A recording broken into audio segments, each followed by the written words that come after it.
Hello mga Koys! Koys Unsi nga pala. Ngayon sa video na to gagawa kami ng label para sa ref magnet namin. Kasi magdi-display daw kami dun sa pwesto ng kakilala namin. Kaya tara, samahan nyo kami maggawa ng label. So yan, natapos na po namin gawin yung design para sa label namin.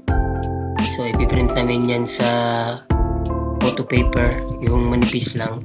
Tapos, yun yung ilalagay namin sa aming packaging. So, yan po. Piniprint na namin yung ginawa namin kanina na design. Tsaka, inaantay na lang namin yan matapos kasi ikakat namin yan isa-isa. Na-print natin. So, ikakating na natin siya kasi mamaya ilalagay natin siya sa ating packaging. Packaging ng ating ref magnet.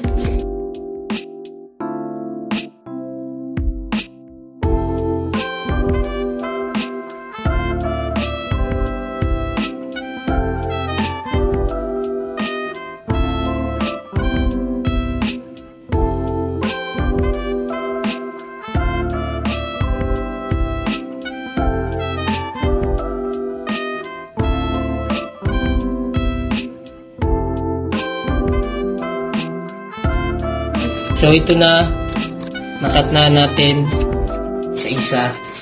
So papakita ko sa inyo mamaya kung paano namin to ilalagay, ipapackaging. Packaging. Paano namin to ipapak sa lalagyan, sa cellophane. Tara. Ito yung mga ref magnet natin. Namin pala. Kaya binigay. Ito na yung ipapackage natin. Papackaging tayo.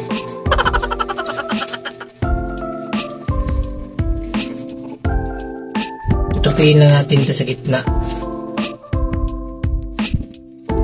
Gamitan natin ng ruler para tiko.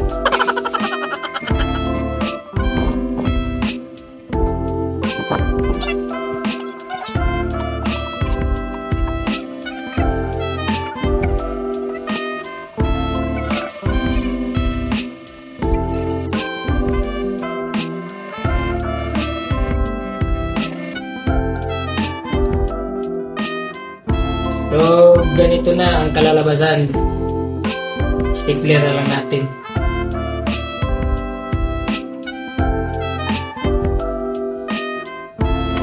So, ito na guys, yung una nating natapos. Ito yung pangalawa.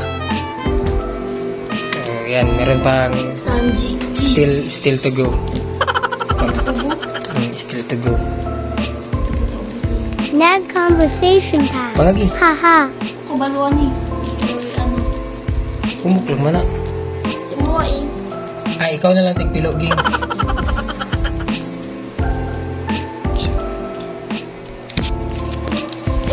Bubutasan natin to guys sa gitna para mayroong sabitan.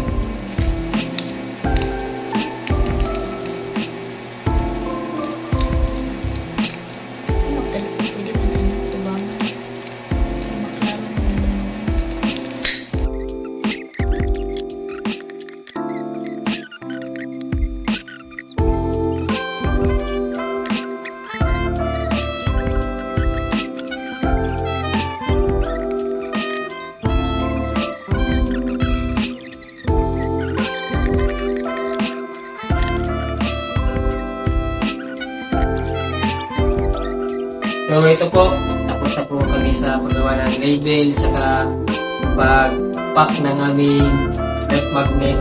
So ito yung mga ginawa namin. Hunter x Hunter tsaka one piece na ref magnet. So i-display namin to sa shop na kakilala namin. So yan lang po. Salamat sa yung pagsama sa amin sa paggawa namin ng label. So yun lang. God bless. Bye-bye.